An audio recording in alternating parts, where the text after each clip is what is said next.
Welcome back to the 24th floor. We're staying in Memphis, but now we're making the jump to the college game where Charles Huff and the Tigers are getting closer and closer, actually playing somebody in a different jersey. It seems like the preseason for football takes forever, right? Because I know. The hype happens and you can't wait for the game and wait for the Good game. Lord. I know, like, I like football, but this preseason, show me some real games. It's getting there. Memphis is reaching the point of camp where the evaluation starts turning into decisions. You know, you start to get that depth chart lined out.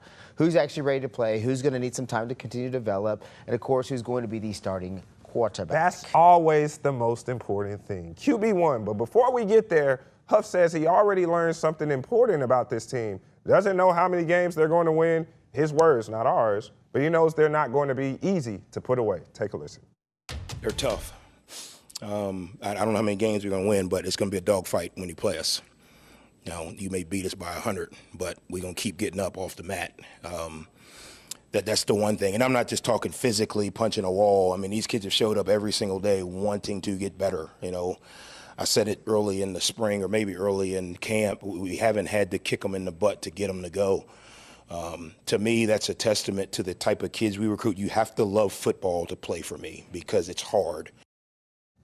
Ruben, I think that's probably the most Charles Huff answer possible. I don't know how many we're going to win, but you're going to have to do something to beat us. The fact he said you might beat us by 100, but we still going to keep get up off the mat. I like Charles Huff so much. He's got that, like, Rocky mentality. Just when he was hired, I didn't know much about him, you know, just what was on paper, but hadn't really heard from him much or seen much with him.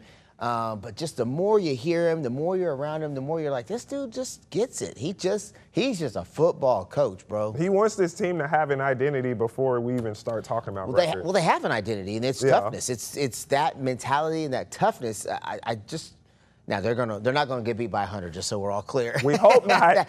We've seen some stranger things happen in college football. He's too hard-nosed, and their defense will be too hard-nosed to give up those kind of points. And he's so run-focused. Yeah. Usually teams that throw the ball a ton can give up a ton of points because you're not on offense a whole lot whenever you're throwing it every possession. When you're running the ball, you're managing the clock a little bit more. So I think most of their games are going to be dogfights, 30s, high 20s, low 30s, maybe high 40s will be high games. Now, we talked about this in our last segment with Coach Thomas, or maybe we talked about it off cam, about depth. Yes. And that is something that is a big question with this team. They have the talent, but the question is, do they have enough depth? Especially when you got a load of new guys and like what we're always talking about with the quarterback. What do you feel about the depth of this team? I think nobody knows until the game starts. That's the toughest thing about football. Where football and basketball are a little different, right? So basketball, a dude can play and you say, oh, that guy can hoop, right? Like, he's good.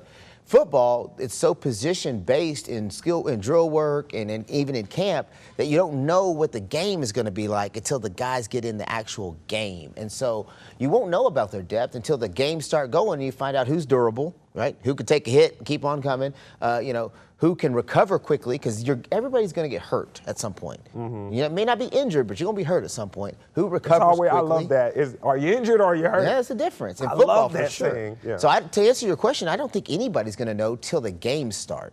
Mm-hmm. Now, one thing that I noticed from listening to Coach is how he basically was emphasizing it's one thing to have a guy athletic enough to make a flashy play, but it's another thing to trust him to do his job snap after snap. I know you made that face because you as a coach probably see that with coaching your kids and their teams. Listen to me, I'm going to tell you right now, every coach in America, I shouldn't say every, but almost all of us have a phrase that we love to say. Do your job. I tell people all the time, if you work for McDonald's and your job is to flip burgers, I don't want to see you with the fries.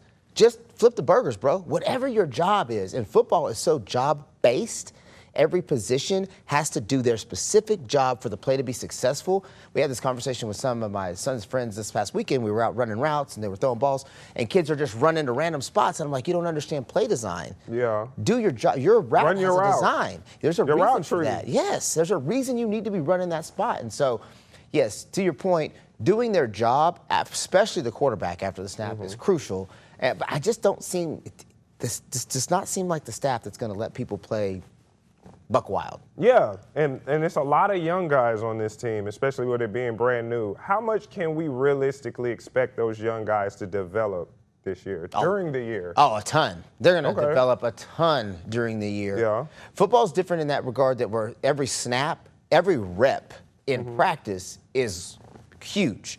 So every rep in practice plus every snap in the game, right? So those guys who didn't get a ton or just coming in young, who don't have a lot of reps and snaps under their belt, those by mid-season, those guys are going to be like veterans because they're going to have played and experienced so much football in the first month and a half, more so than they had in the last 8 months, that it's going to get them where they need to be. So the snaps and the reps are huge. So I think the young team develops a ton before you start talking about, bowl season getting here. Now, all over college football and high school, these guys scrimmage a lot. A lot. And in the latest scrimmage for the Tigers, Huff did something different. Instead of just putting everybody on one field, he split the older and younger players up because he wanted the young guys getting real reps. Take a listen. If you do the old everybody's in one scrimmage, the 3s or the 4s or whatever you want to call them are going to get 25, 30 reps. Your 1s and 2s are going to get, 40 or 50. Well, I want to see what the young guys do with 50, right? Because what are they going to do when the play count starts to add up? Can they suffer well? Can they still communicate? Saying can they suffer well is crazy. It's true. Can they suffer? But I get what he means. It's easy to look good for 10 or 15 snaps. Well, especially when you're talking about guys on the line. Maybe not like a quarterback or a wide out or maybe even not even a running back. But you're talking about being in the trenches. Can those guys suffer well? Can they continue to play even when things start to get in the difficult? fourth quarter, in the second half, going into the deep water, as people like to say. What happens when you're tired? I love the fact that he split the scrimmage up. That is by far one of the best coaching moves I've heard in a while. I can't tell you, I am at a football field almost every day of my life at this point. And it drives me crazy when I watch a practice, scrimmage, whatever, and half the team is standing on the sidelines picking their nose while 22 dudes are out on the field working. And you got 17 coaches standing around watching it happen. Take those young dudes over there and get them some work in. It should always happen. Right? There should never be, in basketball we used to say, even when you're standing in line, you should be dribbling a ball, right? Because there's never a wasted second. But football doesn't have that mentality, so I'm so happy to hear that he did that with those other guys because to his point, they're going to go back and watch that scrimmage film. Those coaches are. They're going to watch the scrimmage film of those 3s and 4s. They might not be the younger guys. They're the 3s and 4s, and see who played well. And that's going to give those 3s and 4s opportunities for a couple of things that people don't think about. It's going to give them opportunities to earn reps in the game. It's also going to be film for those guys who maybe don't get to play. You think about that? They got full scrimmage film that they can use if they have to get into the transfer portal. It's funny you say that because I remember, even when I was in high school, I would talk to coaches and then we would talk about playing time and stuff like that. And it was like, hey, even if you don't get the game footage, that show me your practice footage because that also matters as well. Because you're right, guys who maybe don't get as much PT or much shine, that, like you said, that film on the tape in practice could still be good and they still end up landing where they want to be. Now, I know what we talked about with Coach Thomas and what we seem to always talk about when we talk to coaches about going 1-0 every week. That's the coach thing. So does this feel like Huff preparing to go 1-0 every week for September, or is he trying to build a team that gets better as the season goes along? Well, going 1-0 every week helps you get better. By the time the season goes, because all you can really do is control right now, right? You can only control what you have right in front of you.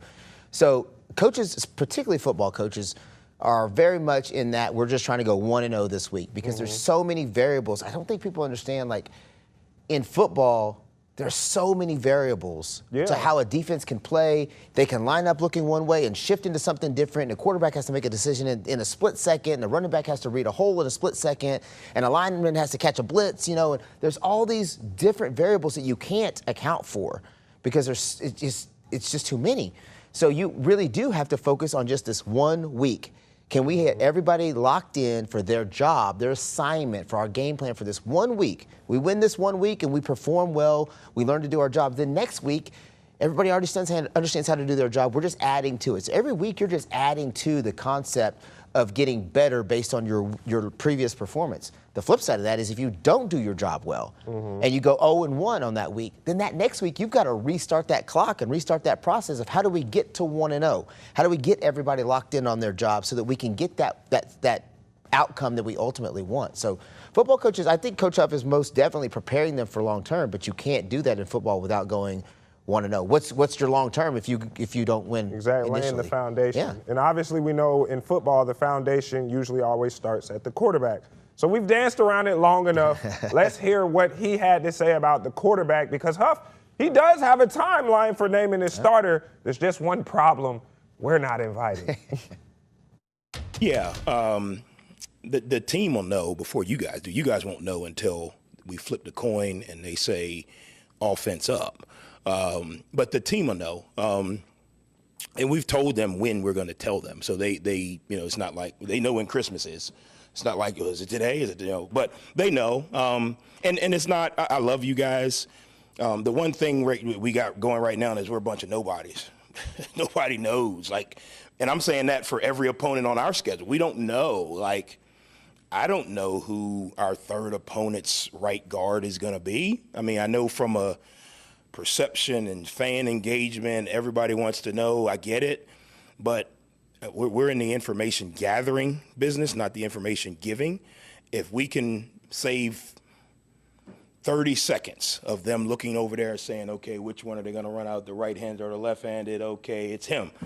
Then to me, that's an advantage.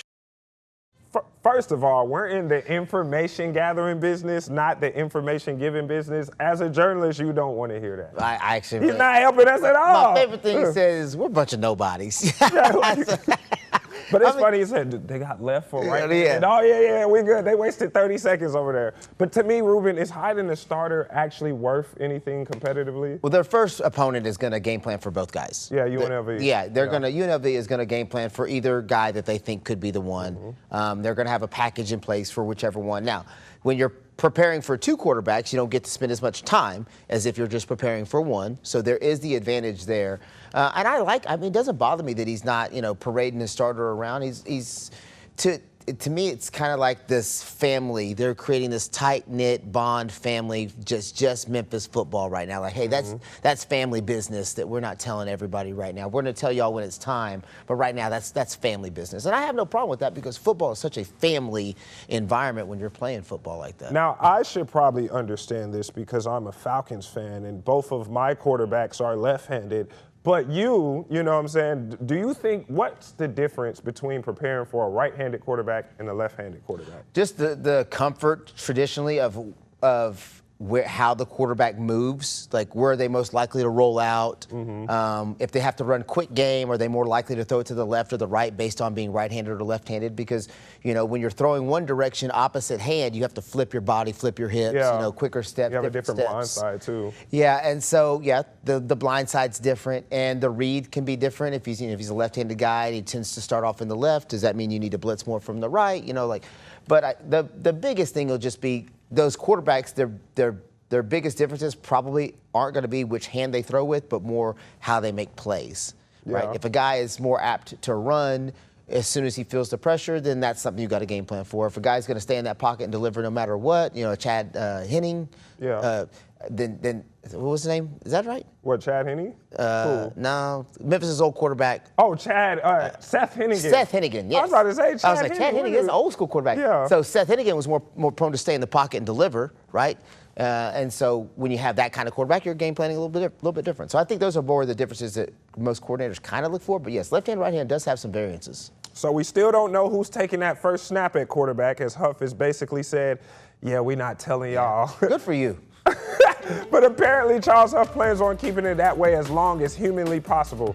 All right, we're getting a much clearer picture of what he wants his first Memphis team to look like. Tough, deep, competitive, and built on trust. And coming up, we head down to Oxford. Ole Miss has plenty of questions of its own to answer before the season gets underway. We'll hear from defensive coordinator Brian Brown and break down what we're learning about the Rebels. That's next right here on the 24th floor.